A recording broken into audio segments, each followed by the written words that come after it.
Good afternoon, ladies and gentlemen. Bonsoir, mesdames et messieurs. Je m'appelle Marcel Bolt. Je m'en vais vous donner ma présentation. Et puis, d'emblée, je suis une mère. J'ai deux garçons jumeaux. Et hier, ils avaient 11 mois. Donc, c'est vraiment très intéressant. C'est quelque chose de très intéressant. Comme toutes les mamans, je suis très intéressé à pouvoir le bien pour nos enfants. Donc, je me pose des questions sur comment les enfants, bien sûr, peuvent réussir dans la vie. Et c'est la raison pour laquelle donc j'ai cette intention. Et en plus de ça, mes enfants, ils sont nés l'année passée et c'est la raison pour laquelle je considère mes enfants comme les membres à part entière de la génération Alpha, parce que c'est la génération de 2010 jusqu'à 2000. Bon, ça a commencé à 2010, donc. Alors, nous sommes chanceux, bien sûr, d'avoir cette occasion d'entrer dans le vif sujet pour que nous puissions comprendre exactement, pour que nous puissions aller de l'avant. Donc, si vous avez, bien sûr, une question qui est à de votre esprit, n'hésitez pas à poser la question.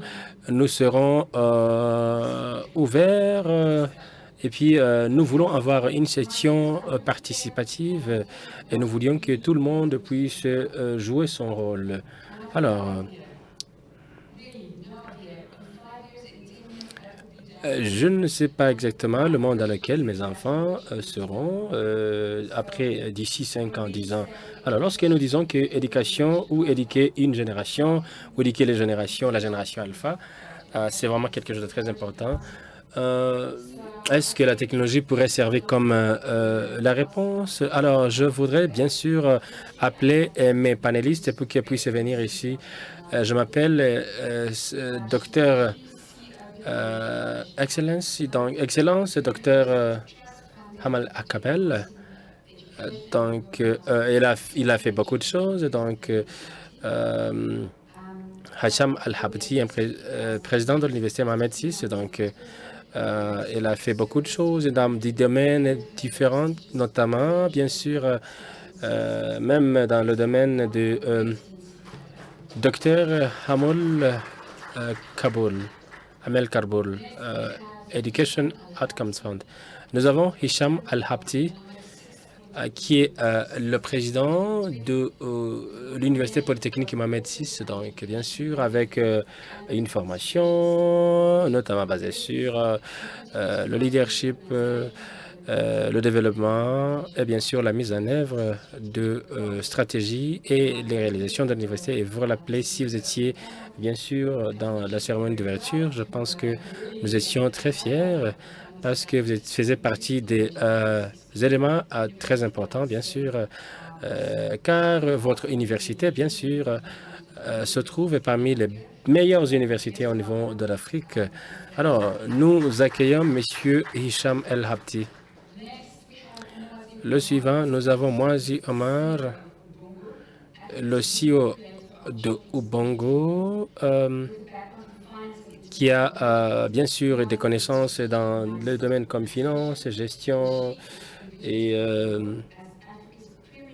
il est à la tête de la plateforme africaine, bien sûr, qui aide les enfants africains à pouvoir être à la hauteur de réaliser leurs activités en 2030. Nous avons M. Zimwangi,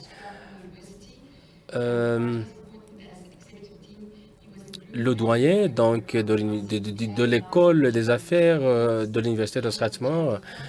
Il a été parmi les professeurs de l'université depuis le lancement de la première classe de MBA, donc en 2013.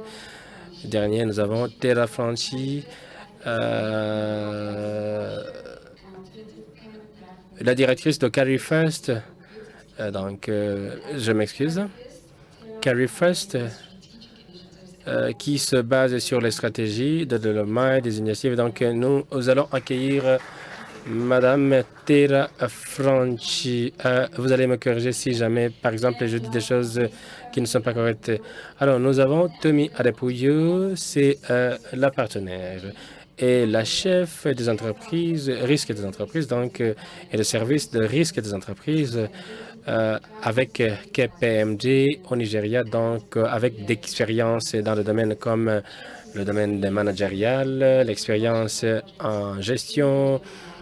Elle a aussi d'autres expériences dans des domaines connexes. Alors, recevez Madame Nadja Adepoju. Alors, nous allons commencer notre débat. Comme je l'ai déjà dit dès le début, beaucoup de personnes pensent que vraiment l'éducation est d'une importance capitale. Alors, Amal, je vais commencer avec vous. Est-ce que vous pensez que vraiment l'éducation, c'est la réponse pour la génération alpha? Est-ce que l'éducation n'a pas vraiment pu faire avancer beaucoup d'enfants au niveau de l'Afrique? Je m'en vais commencer par les statistiques. Donc, de l'année passée, peut-être que vous ne serez pas au courant de ce qui se passe, mais aujourd'hui, 7 sur les 10 enfants dans les pays à devenir des revenus moyens, donc ils ne peuvent pas aller à l'école, et ce qui n'est pas vraiment très bien en termes de statistiques, donc ils ne peuvent même pas terminer leurs écoles primaires. Alors, ceci est très difficile pour que les enfants puissent en sortir, bien sûr, dans ce monde avec l'économie moderne, et très spécialement au niveau de l'Afrique subsaharienne, où nous sommes à plus de 92%. Donc, ça veut dire que c'est une pandémie silencieuse auquel nous sommes en train de faire face. Donc, il requiert que nous puissions bien sûr faire quelque chose pour que ces gens puissent aller au marché avec des connaissances et acquises. Donc, c'est la valeur de l'éducation qui est en train de croire, et pas croire notamment, c'est la valeur de l'éducation qui est en train de diminuer. Donc, c'est la raison pour laquelle je pense que si une personne de la génération alpha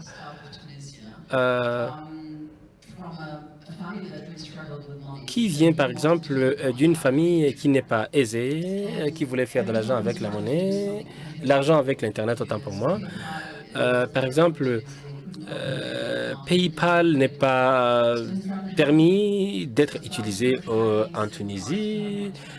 C'est la raison pour laquelle il a continué à hacker beaucoup de cartes. Alors, lorsque votre carte de crédit est hackée, donc du coup, c'est vraiment très compliqué. Parce que la fois passée, je lui ai donné une interview, donc et il m'a dit qu'il y avait cette bande de jeunes gens, par exemple, qui venaient des pays comme la Tunisie, le Royaume du Maroc, l'Inde, et j'en passe.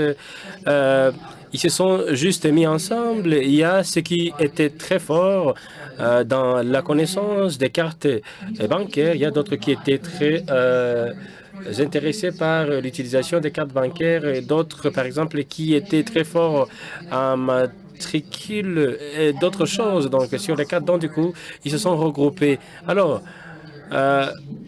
lorsqu'il il avait 18 ans, il se posait beaucoup de questions, bien sûr, sur comment il pouvait, bien sûr, se faire beaucoup d'argent sans se faire remarquer et sans se faire emprisonner. Il est allé en Chine et d'une façon un peu subite, il est allé aux États-Unis et il a commencé les affaires. Imaginez-vous que les jeunes tunisiennes ne reçoivent pas les visas d'une façon très simple pour se rendre aux États-Unis. C'est vraiment quelque chose de très compliqué. Alors,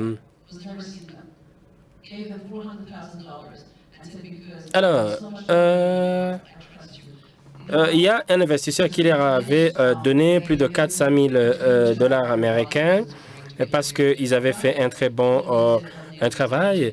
L'Indonésie ne requiert pas le visa, bien sûr, pour les Tunisiens. C'est la raison pour laquelle il a eu, bien sûr, d'autres hackers de la part de Malaisie. Ils peuvent faire, bien sûr, plus de 7 millions de dollars américains chaque année. Et moi, je me pose la question, peut-être qu'on pourra discuter ça après. Alors, comment est-ce que nous pouvons rendre cette narrative une narrative positive au lieu de négativiser ça? Je pense que c'était vraiment fascinant parce que, en premier lieu, donc, je pense que c'est quelque chose de très important. Mais est-ce que ces enfants n'auraient pas besoin vraiment d'avoir une éducation formelle?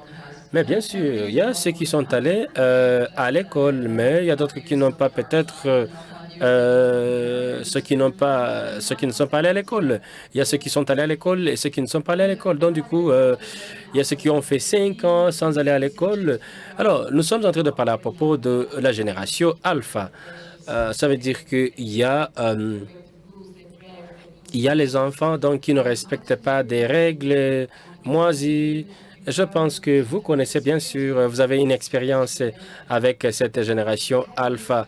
Alors, ayant cette expérience, comment voulez-vous que ces enfants puissent apprendre?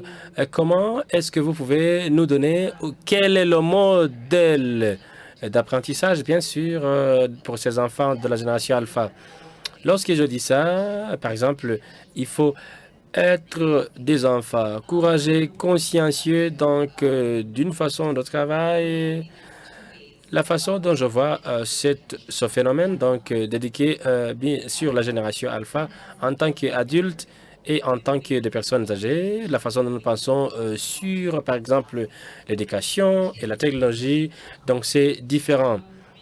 Alors, je suis en train d'être honnête, nous tous nous rappelons juste la façon dont, par exemple, où l'Internet a été intégré, la connectivité. J'étais vraiment jeune lorsque j'ai commencé à voir, disons, les, euh, les jeunes les rappeurs donc du coup. Right? My 3-year-old actually expects to bring to life inanimate objects with just the command of his voice, right? He'd be like, Siri, Alexa, you know? It's very different. So I feel like as adults, one, we need to...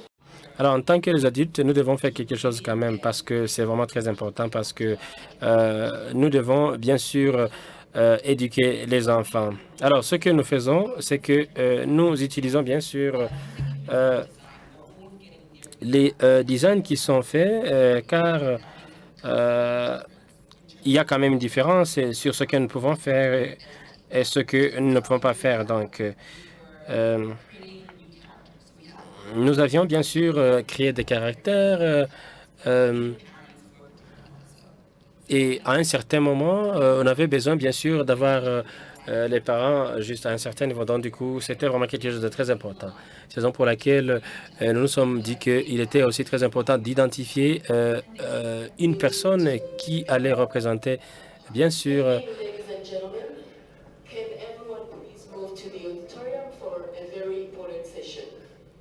Mesdames et messieurs, est-ce que nous pouvons aller à l'auditorium pour une session très importante à l'auditorium? I mean, that moment was very humbling. Okay. Good evening. Bonsoir.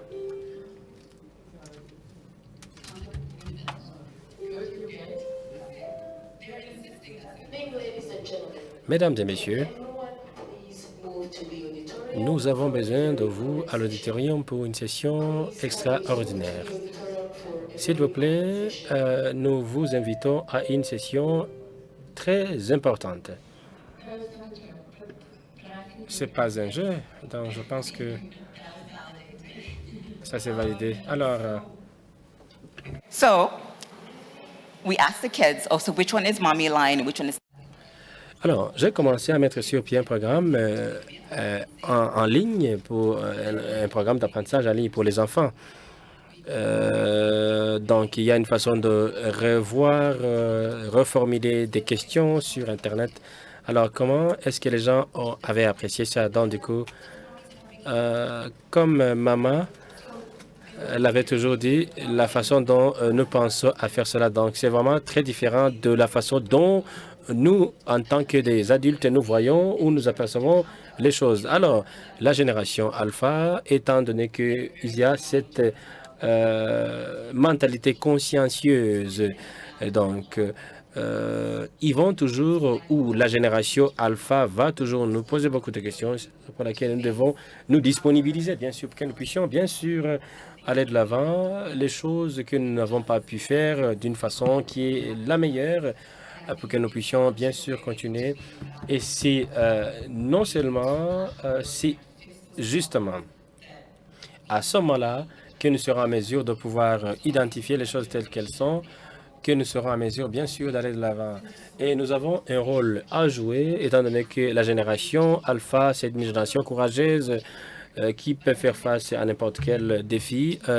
Nous devons être en mesure, bien sûr, de les aider et puis les aider et les transformer en catalyseurs et en des leaders qu'ils aspirent à devenir. Donc, c'est vraiment très intéressant. Il y a des choses que nous devons laisser tomber. Hicham, félicitations pour tous les compliments à votre égard. Donc, je n'ai rien donné à qui que ce soit. Donc, vous avez une université qui a vraiment réussi. Donc, je voulais attirer votre attention et vous poser la question, est-ce que voudriez-vous suggérer à ce que mes enfants aillent à l'université? Si l'université...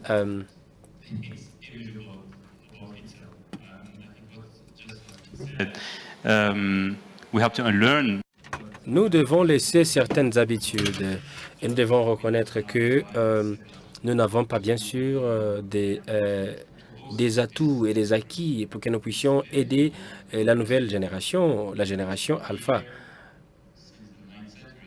Il y a bien sûr des gens qui sont ici à partir du 19e siècle. Donc, du coup, nous avons la stratégie, nous avons les étudiants, nous avons la façon de transmettre la connaissance.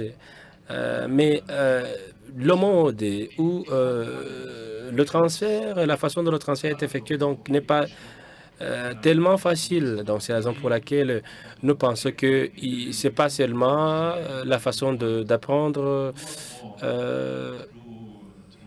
Il y a beaucoup de choses qui peuvent être faites, bien sûr, au niveau de la classe ou de l'école. Par exemple, vous pouvez partager ce qui se passe. Et nous avons un curriculum conventionnel, et par exemple, la licence, la maîtrise et le doctorat. Mais nous avons quelque chose qui est nouveau. Ça veut dire qu'il n'y a pas de professeur. La classe est ouverte 24/7.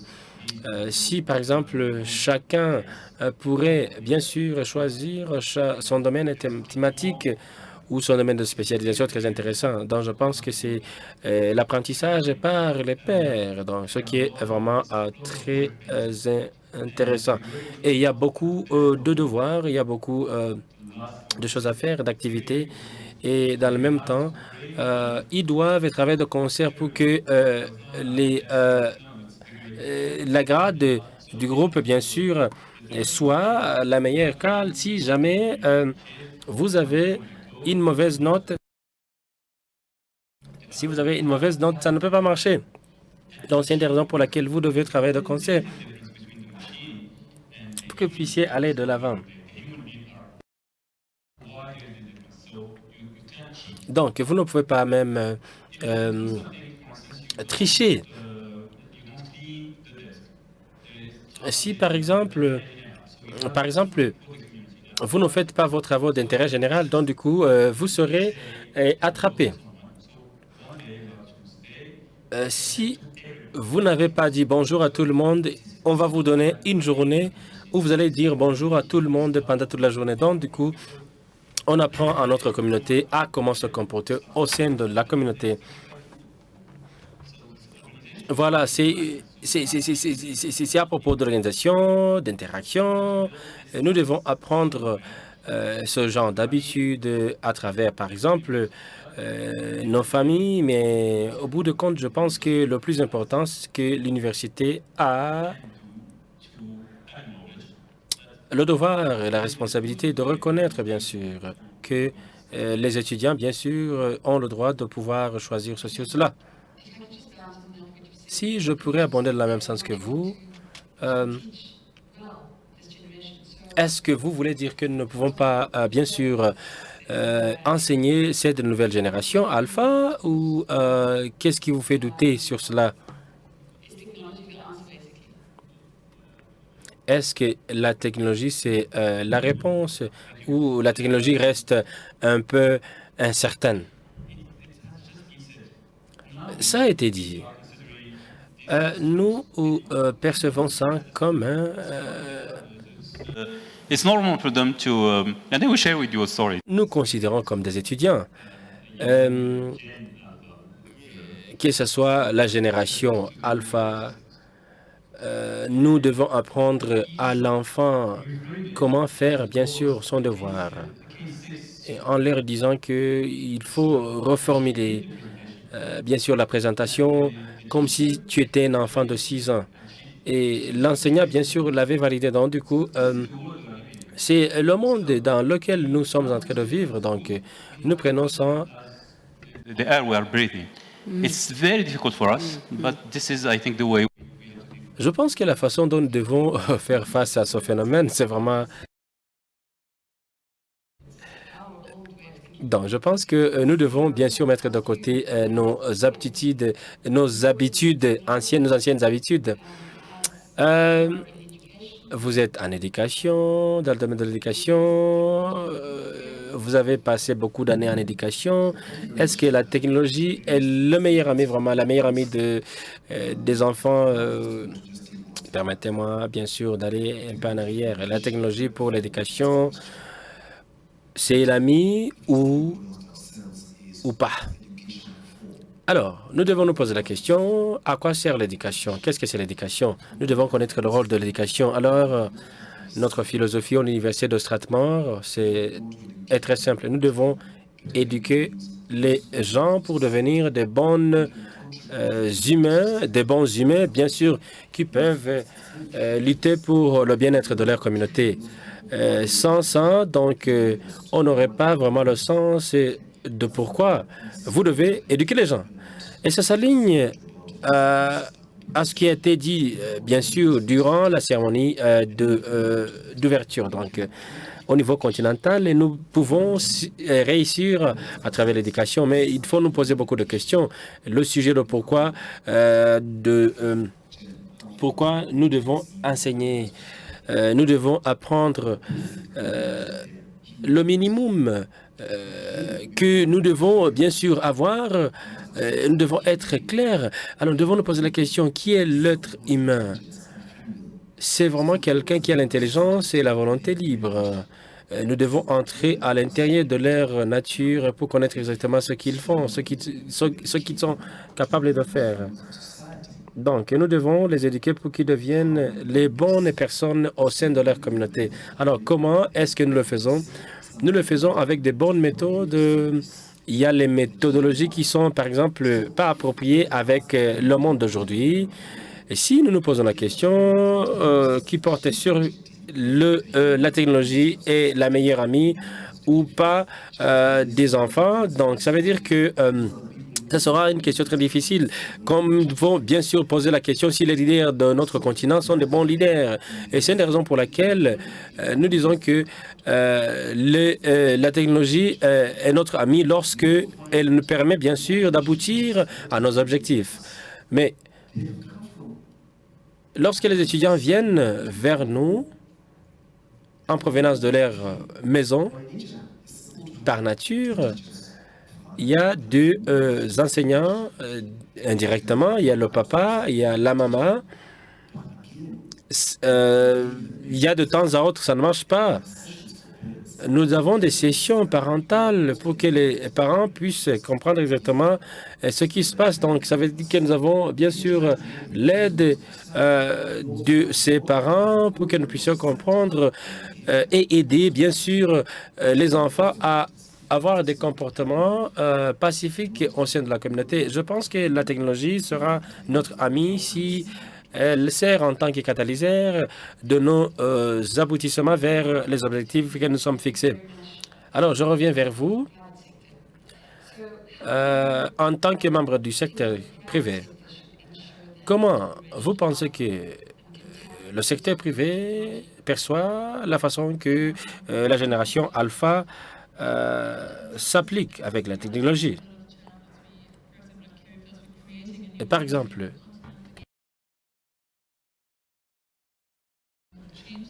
il y a eu beaucoup de défis, il y a eu beaucoup de choses qui sont passées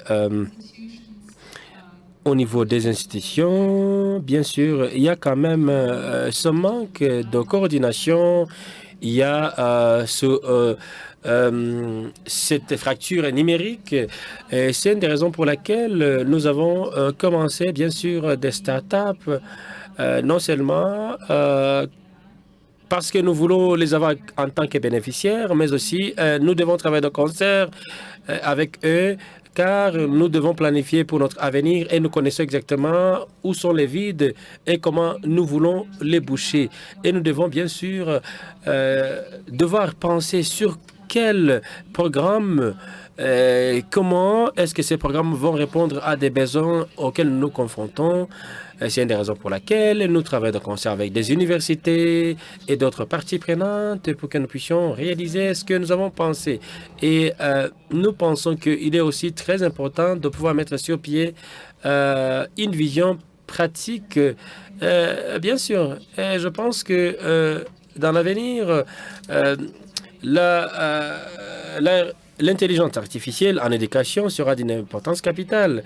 Et nous aurons besoin des formations, nous aurons besoin, bien sûr, d'acquisition, d'acquérir, nous allons avoir besoin d'acquérir des connaissances qui sont nécessaires pour que nous puissions, bien sûr, satisfaire à la demande et à la croissance de l'économie. Alors, vous pensez que le secteur privé est l'un des catalyseurs pour que nous puissions dire que peut-être nous pouvons, bien sûr, solutionner à des problèmes auxquels l'éducation se confronte? Définitivement, oui, bien sûr. Alors, je voudrais bien sûr vous poser la question par rapport à cette fracture numérique. En tant que Madame Tommy, en tant que philanthrope qui travaille dans le secteur privé, comment vous pensez de l'impact, bien sûr, de KPMG en solutionnant, bien sûr, le problème lié à cette fracture numérique? Au début, merci beaucoup pour la question. Je dirais qu'au début, il y avait bien sûr, on avait fait face à un problème des enfants qui ne pouvaient même pas lire jusqu'à l'âge de 10. Et si on essaie de jeter un œil sur les problèmes économiques, bien sûr, auxquels nous confrontons au niveau du continent, nous pensons que ça va continuer. Alors, si nous parlons à propos de cette fracture numérique, nous pensons qu'il y a beaucoup de choses, bien sûr, qui sont liées notamment à le manque des infrastructures, les gens qui n'accèdent pas à des infrastructures, les gens qui accèdent à des infrastructures. Alors, la question qu'on se pose, c'est connaître comment exactement nous pouvons, bien sûr, boucher ce vide. Et c'est une des raisons pour laquelle nous devons commencer à penser de l'éducation au-delà du banc de l'école. Alors, si nous ne voulons pas, bien sûr, être éduqués au niveau du banc de l'école, nous allons toujours continuer à donner, bien sûr, de l'argent, des minervales, alors que à construire des écoles, mais vraiment sans une transformation nécessaire ou requise. Donc, c'est la raison pour laquelle il y a, bien sûr, même les étudiants qui devraient même pas aller là où ils sont.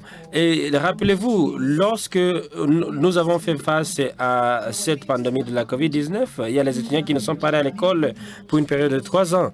Il y a des enfants qui n'avaient pas eu la chance et qui n'avaient pas autant pour moi eu la chance de continuer les études pendant 3 ans.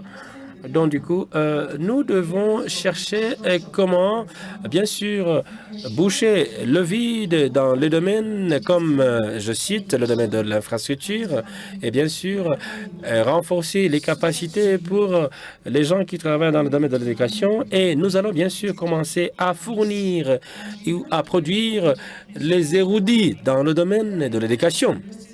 Et bien sûr, nous avons connu, disons, les changements pendant la pandémie de la COVID-19. Rappelez-vous qu'on a fait des cours en ligne et c'était un changement brusque, mais nous sommes adaptés à ce changement. Donc, comme nous l'avons fait, il faut que nous puissions bien sûr être en mesure de créer cet environnement serein, donc pour que tout le monde, bien sûr, ait cet accès.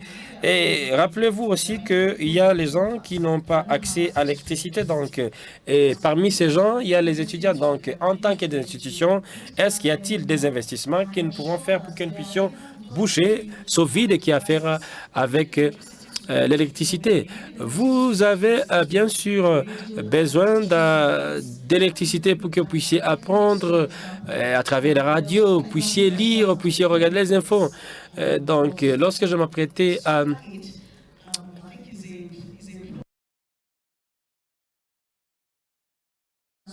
je pense qu'il y a aussi les pays comme les pays, disons, de l'Afrique subsaharienne, dans lesquels ils ont bien sûr commencé un programme de distribution des panneaux solaires dans les zones rurales où ils aident les étudiants à pouvoir s'en sortir, donc avec les devoirs à domicile et d'autres activités qui sont liées, bien sûr, aux activités scolaires. Et en Afrique du Sud même, ils ont bien sûr, il y a d'autres investissements qui ont été faits en Afrique du Sud et nous avons aussi travaillé nous avons besoin de travailler dans le domaine comme le domaine de Wi-Fi car les gens doivent accéder à des matières en ligne. Donc, c'est vraiment des investissements qui sont nécessaires, qui ne sont pas des investissements juste pour investir, mais sont des investissements qui sont d'une importance capitale. C'est la raison pour laquelle il y a des organisations qui sont en train de faire le mentorat. Les Africains sont vraiment très intelligents, c'est qu'ils n'ont pas accès à des choses qui sont très importantes. Alors, de temps à autre, vous pouvez peut-être de vous rendre compte que si vous enseignez ou vous apprenez à un enfant de génération alpha à comment utiliser un appareil, vous vous rendrez compte que il va apprendre ça directement et il va vous choquer. Nous avons aussi une société Hope Creation Hope qui enseigne par exemple aux enfants la technologie, l'intelligence artificielle. Avant même que vous ne terminiez votre programme, il y a les enfants qui sont déjà commencés à mettre sur pied leur propre programme. Nous avons plusieurs exemples qui nous édifient par rapport à cette question et qui nous montrent comment nous pouvons changer la façon dont nous voyons les choses dans les yeux des enfants. Merci beaucoup pour cela. Y a-t-il des questions dans cette salle?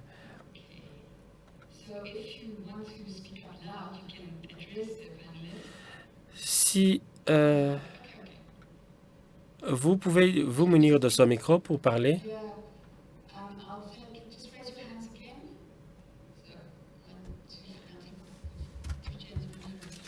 Vous avez 1, 2, 3, 4, 5, donc votre nom et puis votre question.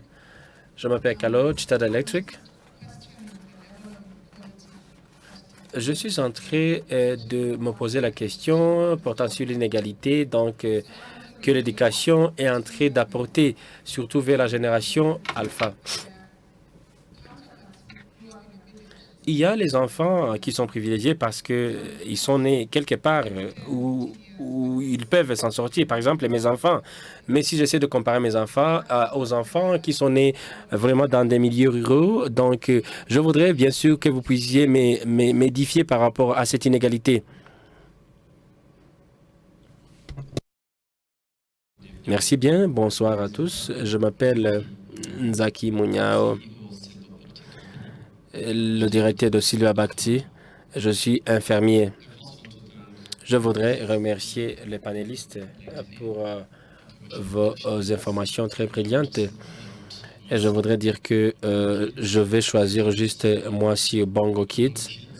Mes enfants aiment mes Bongo Kids. Et Akili, donc, c'est vraiment un caractère très important envers mes enfants. Alors, ma question en tant qu'infirmier. Alors, comment nous sommes en train de former cette génération alpha pour devenir fermier? Ou bien prendre part à ce genre d'activités qui ne sont pas bureaucratiques. Je m'appelle Haru, CEO de CSS Nigeria. J'étais éduqué donc, car on m'avait dit que lire, c'était d'une importance capitale. Donc, ces discussions qui ont été aujourd'hui, je n'ai jamais entendu lire les livres. Donc, la génération alpha ne lit pas. Est-ce que les livres sont d'une importance capitale? Est-ce que les parents s'étaient trompés lorsqu'ils me demandaient de lire beaucoup de livres? Je ne peux pas demander à mes enfants de lire, mais je pourrais leur demander d'aller faire un petit résumé à partir de TikTok. Donc, je pense que il y a quand même besoin d'expliquer comment les enfants s'en sortent comme ça. Donc, je pense que parler de l'expérience. Je permets quand même à mes panélistes de répondre à toutes ces trois questions. Comment pallier à cette inégalité? Par exemple, à ces enfants qui ont accès à des téléphones smart, qui ont accès à Internet, et d'autres qui n'ont rien. Alors, comment nous pouvons boucher ce vide?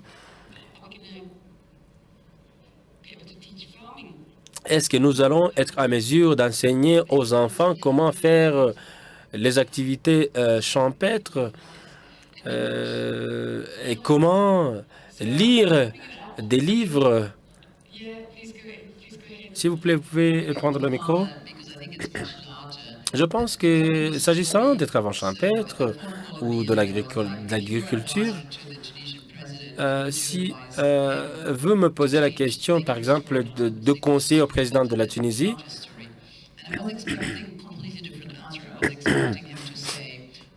c'était une question qui m'a été posée. Donc, si tu étais la conseillère du président, qu'est-ce que vous alliez lui conseiller de faire? Par exemple, je pensais au changement, tout ça avec, disons, dans le domaine monétaire, dans le domaine de finances, dans le domaine de l'éducation. Je pense qu'il faut donner, bien sûr, bon, j'ai donné beaucoup de réponses.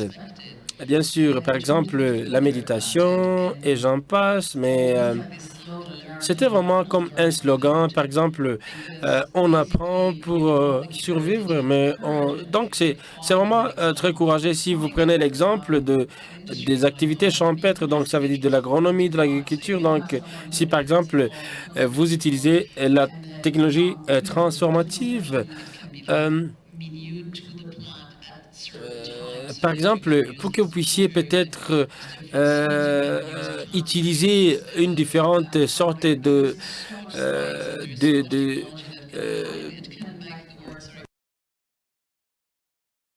semences. Donc, ça veut dire qu'il y a besoin d'éduquer, bien sûr, les jeunes gens, par exemple, sur beaucoup d'activités, d'introduire beaucoup, bien sûr, d'activités à des jeunes gens, notamment l'activité agricole. Je pense que la technologie, bien sûr, pourrait aider, bien sûr, dans ce domaine. Nous avons publié beaucoup de recueils donc, sur notre site. Donc, par exemple, le rôle de l'intelligence artificielle dans l'éducation et comment est-ce que l'intelligence artificielle pourrait aider les enseignants à pouvoir couvrir leurs matières. Comment, par exemple, les enseignants pourraient faire ce domaine, comment les enseignants pourraient élever des bons étudiants, bien sûr. et comment est-ce que les enseignants pourraient aussi produire les produits qui sont vendus au niveau des industries. Alors, sur les activités agronomiques, je pense que je pourrais partager avec vous au niveau de notre université.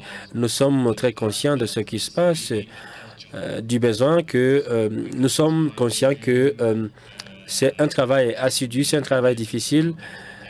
Bien sûr, vous cultivez et puis à la fin du mois, il n'y a rien et ça dépend aussi du changement climatique. Donc, c'est pas vraiment un travail sexy. Alors, comment c'est pas un travail attirant?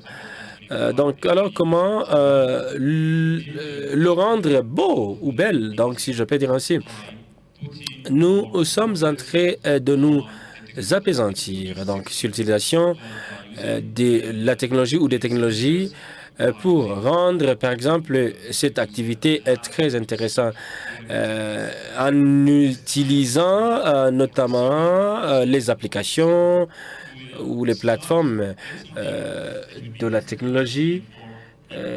Nous avons commencé en 2024 à Yamoussoukro. On appelle ça l'agronomie ou l'agriculture numérique. Nous allons chez les gens et nous leur demandons comment ils peuvent, par exemple, changer ou opérer des changements dans leur domaine de l'agronomie. Je n'ai jamais vu vraiment ce genre de changement, mais bien sûr, nous sommes en train de pouvoir considérer la technologie comme un catalyseur, autant pour moi, un catalyseur dans le domaine de l'agriculture. Et nous pensons que l'avenir et la sécurité alimentaire se situent en Afrique. Donc, c'est la raison pour laquelle nous devons enseigner à nos jeunes gens comment s'y prendre par rapport à ce domaine de l'agronomie. Et je voudrais abonder dans le même sens sur des questions, notamment sur le fait que l'activité agronomique n'est pas vraiment attirante et l'activité de lire n'est pas aussi facile. Nous sommes bien sûr en train d'aider les gens qui se serviront demain. Alors, regardez à ce centre conventionnel, il y a les jeunes gens qui se tiennent debout juste là-bas. Ça veut dire que c'est un travail vraiment qui n'est pas intéressant. Mais il y a les gens qui le font, non pas parce que c'est un travail qui est intéressant, mais parce que c'est leur travail. Il y a ce qu'on appelle les facultés internes. Pas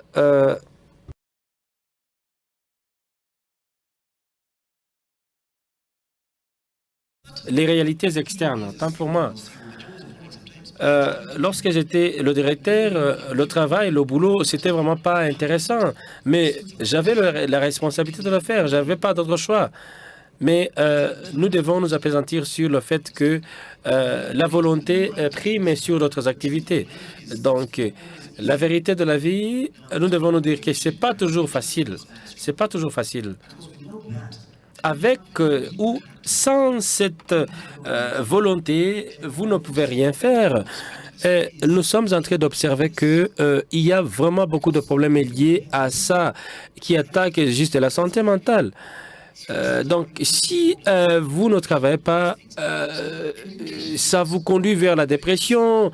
Vous pouvez même perdre votre vie. Donc, ça veut dire que avec la technologie ou sans technologie, nous devons bien sûr apprendre à nos enfants que la vie pourrait être n'est pas bonne, pour ne pas être bonne, pour ne pas être belle, mais nous devons bien sûr les montrer ce qui se passe, bien sûr, des réalités externes pour qu'ils puissent comprendre exactement qu'ils doivent dominer les réalités internes. Ce n'est pas vraiment un sujet très facile à comprendre, mais nous devons bien sûr prendre les relais et je pense que les parents jouent un rôle très important. Bien sûr, je pense que c'est vraiment quelque chose de très important. Il manque ce composant interne. je pense que je vais juste donner la question qui a bien sûr à faire avec l'inégalité. Est-ce que c'est un grand problème? C'est un grand problème. Nous avons parlé à propos de cette fracture numérique. Alors, comment vous le faites chez vous? Nous sommes en train, bien sûr, nous avons atteint le nombre de 42 millions de foyers en Afrique. Donc, ça veut dire qu'il y a, bien sûr, cette façon d'être vraiment excité lorsque nous sommes en train de parler à propos de domaines comme l'intelligence artificielle, la technologie, mais nous sommes en train de parler à propos de la technologie en éducation. Et nous devons prendre ça au sérieux. Donc, que ce soit n'importe quelle solution qui doit être solutionnée. Donc, nous devons d'abord prendre en considération le problème auquel nous voulons solutionner ou auquel nous voulons chercher, bien sûr, la solution. Nous devons aussi chercher si il y a des mêmes expériences, des mêmes opportunités. Si, par exemple, les enfants des citadins, les citadins ont, par exemple, accès à ces smartphones ou à ces téléphones smart, alors comment nous pouvons faire à ce que peut-être les enfants des milieux ruraux aussi aient accès à l'utilisation de ces mêmes téléphones. Alors, nous devons nous assurer que les mêmes enfants aient quand même, bien sûr, ces opportunités. Donc, nous devons maximiser les ressources que nous avons. Nous avons l'intelligence artificielle, nous avons beaucoup de plateformes qui peuvent, bien sûr, nous aider à éduquer, bien sûr, les enfants. Mais malheureusement, c'est pas tout le monde qui a vraiment accès à ça. Donc, ça veut dire que nous avons les vidéos pour enfants, mais c'est pas tout le monde qui les regarde. Et c'est la raison pour laquelle nous devons, bien sûr, créer le même niveau d'impact au niveau de la radio, au niveau de la télévision, pour que nous puissions, bien sûr, y penser dans ce genre d'activité. Et nous devons aussi... nous ne devons pas, bien sûr, nous fier de tout ce qui brille. Alors, il faut penser, bien sûr, à ces enfants qui n'ont même pas accès à comment dirais-je, à l'électricité, par exemple. Alors, comment est-ce que nous pouvons penser à pallier à tous ces problèmes? Par exemple, nous avons la télévision, nous avons l'Internet. Est-ce que nous pouvons disponibiliser au moins l'Internet dans les milieux ruraux? Donc, ça veut dire que ce n'est pas vraiment tout ce qui brille, tout ce qui brille n'est pas de l'or. Donc, ça veut dire que nous avons besoin de ces infrastructures qui seraient considérées comme les catalyseurs pour ces enfants. Je pense qu'il est d'une importance capitale, d'une importance vraiment... il est d'une importance capitale de pouvoir créer et mettre sur pied, bien sûr, les plateformes qui nous aideraient à solutionner des problèmes auxquels nous confrontons, comme l'utilisation de l'électricité, par exemple. Si nous pouvons peut-être avoir même l'énergie solaire comme solution. Et je voudrais juste donner à des participants la chance de poser les questions aux panélistes pour que nous puissions clôturer cette session. Merci bien, chers panélistes. J'ai beaucoup appris. Et d'autres participants qui vous ont posé des questions, vraiment, j'ai beaucoup appris. Alors, j'ai des commentaires. Et mon premier commentaire, l'Afrique se bat pour comprendre, mais nous stagnons un peu en arrière, mais il est très important de créer un curriculum qui nous permet d'être nous, les vrais nous. Si vous importez un curriculum de l'extérieur, on ne sera jamais à mesure d'être nous, des vrais nous. Parce que nous devons mettre sur pied un curriculum avec des stratégies. Nous ne devons pas juste prendre n'importe quoi et puis appliquer chez nous ce qui se passe dans notre nation. Parce que si les gouvernements peuvent identifier ce que nous voulons, où est-ce que nous voulons peut-être être dans un certain, disons, nombre d'années, bien sûr que nous pouvons le faire. Nous pouvons même être, bien sûr, à mesure d'utiliser d'autres formes d'éducation pour que nous puissions, bien sûr, atteindre le dernier kilomètre. Y a-t-il une question spécifique? J'ai dit que c'était un commentaire, ce n'est pas une question. Alors, deuxième commentaire pour moi.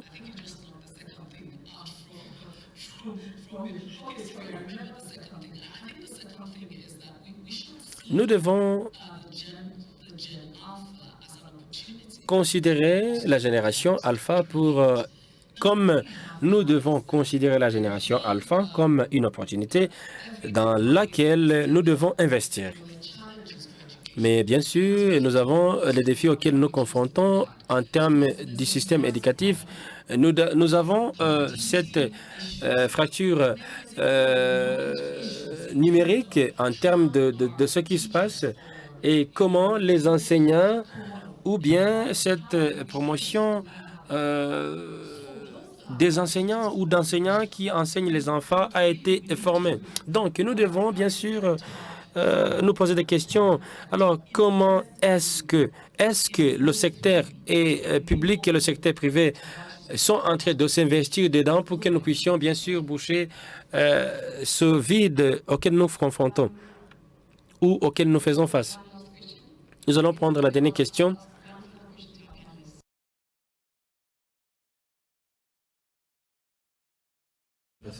Je m'appelle Alexis. Alors, deux questions. Lorsque nous parlons à propos de la génération alpha, je ne fais pas partie de cette génération alpha. Est-ce qu'il y a une différence entre la génération alpha, boomers, millennials et alpha? Mes parents, ils sont passés à travers une éducation qui était vraiment rigoureuse. Vous réussissez à l'école primaire, vous partez à l'école secondaire, vous ne réussissez pas à l'école secondaire, vous n'allez pas à l'université. Donc, j'ai fait la même chose, mais à un certain moment, ça ne pouvait pas marcher. Et c'est la raison pour laquelle je vois, par exemple, mes nièces et mes neveux comme s'il y avait une grande différence entre l'éducation que nous avons justement utilisée. Est-ce qu'il y a-t-il des curriculums qui ont été conçus pour, par exemple, les écoles primaires, les universités? Merci pour cette question. Y a-t-il quelqu'un qui voudrait répondre à cette question? Est-ce que cette génération est vraiment dans sa propre place? Bien sûr, c'est différent, mais ils sont grandis avec des appareils, ils sont grandis avec d'autres choses, d'autres objets. Je pense que, par exemple, la première fois lorsque les étudiants arrivent à l'université, la première des choses qu'on leur donne, sont des machines. Des machines individuelles. Donc, du coup, mais c'est différent de 20 ans à partir d'aujourd'hui.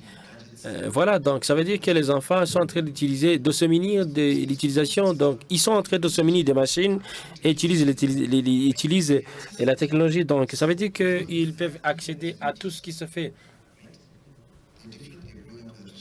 Alors, ils sont en train de grandir avec la création de cette intelligence artificielle, mais la question qui taraude nos esprits est de connaître comment nous pouvons les orienter à tirer beaucoup de profit envers donc cette intelligence artificielle.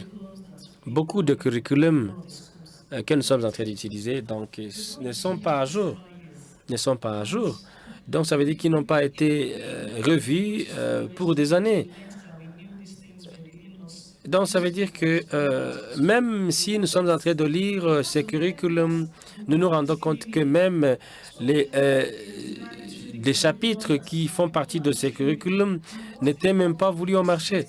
Donc, il faut que nous puissions identifier exactement la différence entre ce qui s'enseigne et ce qui est voulu au niveau du marché. Donc, du coup, est-ce que ce que nous sommes en train d'enseigner est lié à ce que les gens escomptent de nous? Donc, du coup, ça veut dire que il y a les enfants qui n'ont pas vraiment connu les laptops, qui ne connaissaient que des ordinateurs.